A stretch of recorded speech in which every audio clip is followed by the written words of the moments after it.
ธงล้มป้ามือหาเมืองวันเก่าลำคำมาหาเงินอันตีหึงยาวเข้าไปวนว่านังในอำไปบอกมือยังอ่านไปถือ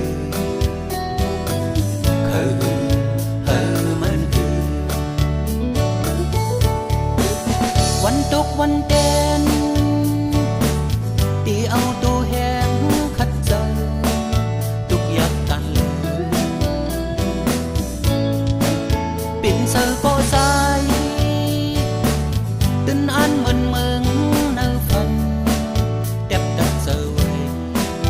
อำไปบอกมือยังอ่านไปถือ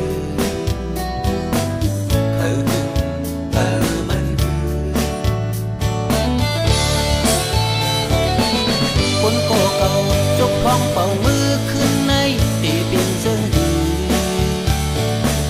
คนโกเก่าป้ามือเป่ามือขึ้นในเหมือนพักคำคืนไว้น้องเพราะว่าบ้านคนดีขึ้นลงนี้ไว้อยู่กึกฟิงตื่นสั่งถึงวันหาปิ่นมาเหมือนยืงอ่านซึมข้าวหุ่นตันเลยดีไปบอกมือเพื่อนดีเจอเธอมันยืน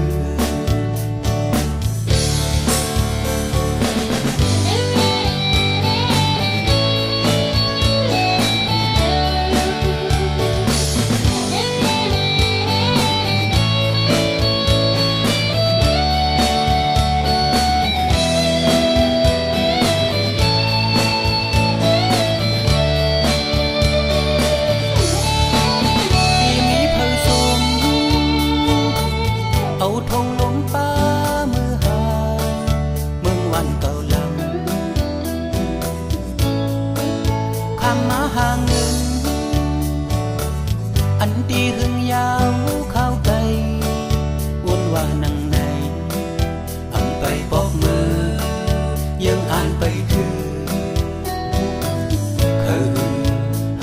มันคือวันตกวันเด่นตีเอาตัวแหงขัดใจทุกอยากกันเลยปิ่นเสือโปสายตื่นอันเหมือนเมืองในฝันเด็บดัดเสือไว้อำไปบอกมือยังอ่านไปถือมันคือคนโกเก่าจกท้องเป่ามือขึ้นในตีปิ่นเสื้อหีคนโก